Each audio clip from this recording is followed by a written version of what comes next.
10th standard மேத்ஸில் 2வது பாடம் எண்களும் தொடர் வரிசைகளும் பயிற்சி 2.9ல் 5வது கணக்கு பார்க்க போகிறோம்ப்பா. இந்த சேனலை சப்ஸ்கிரைப் பண்ணாத ஸ்டூடெண்ட்ஸ் சப்ஸ்கிரைப் பண்ணி சப்போர்ட் பண்ணுங்கப்பா. வாங்க கணக்குக்குள்ளே போகலாம். முதல் எண் இயல் எண்களின் கணங்களின் கூடுதல் 2025 எனில் எண்ணின் மதிப்பு காண்க.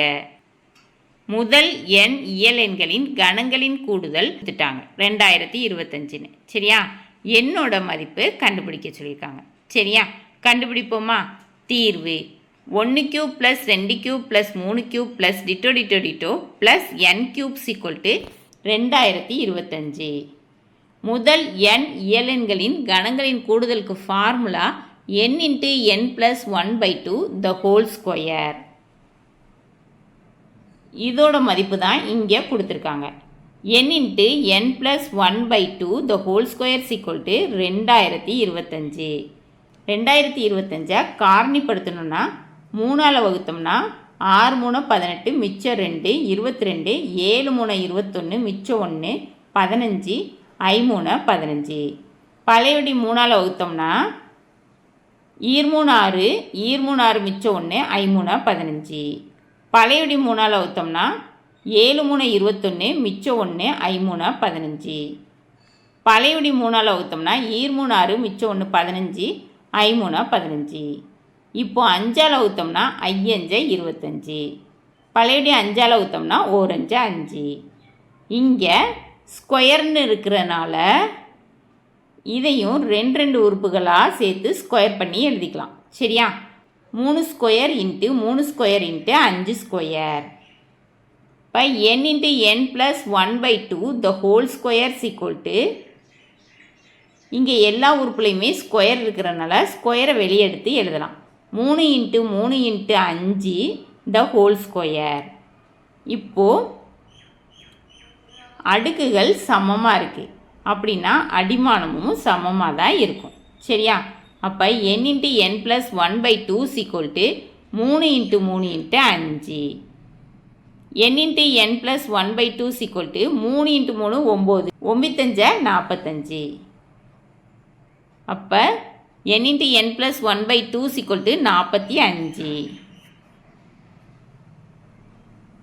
இப்போது இங்கே வகுத்தலில் இருக்க 2 ஆப்போசிட் சைடுக்கு போகிறப்ப பெருக்கல் 2ன்னு மாறிடும். சரியா, என்னால் ப்ராக்கெட்குள்ளே உள்ள உறுப்புகளை பெருக்கணும். n × n n² plus n × 1 n = 45 × 2. n² plus n = 45 2ஆல் பெருக்கினீங்கன்னா 90 கிடைக்கும். சரியா, இந்த 90 ஆப்போசிட் சைடுக்கு வரப்போ -90ன்னு மாறும். சரியா, n² ப்ளஸ் n -90 = 0. இப்போ காரணிப்படுத்தணும்.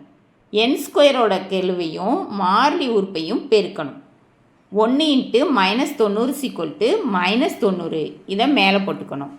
என்னோட கெழுவை கீழே போடணும். ப்ளஸ் 1. சரியா, ஏதாவது 2 உறுப்புகளை பெருக்குனா -90 கிடைக்கணும்.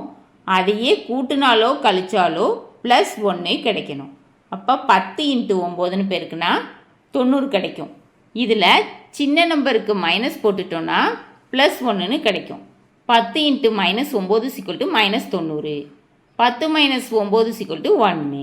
சரியா, இப்போ n² இருக்கிறனால n/n போட்டுக்கணும். சரியா, 10/n -9/n வரும். சரியா, இதை எப்படி எழுதலான்னா n + 10 × n - 9 = 0.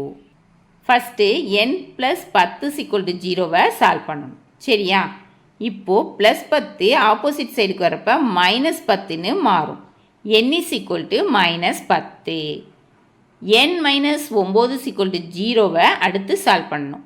இப்போது -9 ஆப்போசிட் சைடுக்கு வர்றப்ப ப்ளஸ் 9ன்னு மாறிடும். n = +9.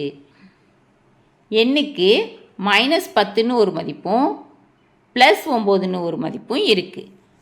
எப்போவுமே எண்ணிக்கை மைனஸில் வராது. சரியா, அப்படின்னா என்னோட மதிப்பு என்னவாக தான் இருக்கும்? 9ஆக தான் இருக்கும். சரியா, அதை தான் எழுதியிருக்காங்க. எண்ணிக்கை மைனஸில் வராது. therefore இங்கு n = -10 என்பது ஏற்புடையது அல்ல. Therefore n is equal to 9. கணக்கில் கேட்டிருந்த என்னோட மதிப்பை கண்டுபிடிச்சாச்சு. இந்த வீடியோ பிடிச்சிருந்துச்சுன்னா லைக் பண்ணுங்கள், ஷேர் பண்ணுங்கள், சப்ஸ்கிரைப் பண்ணுங்கள். ஓகேவாப்பா? Thank you students.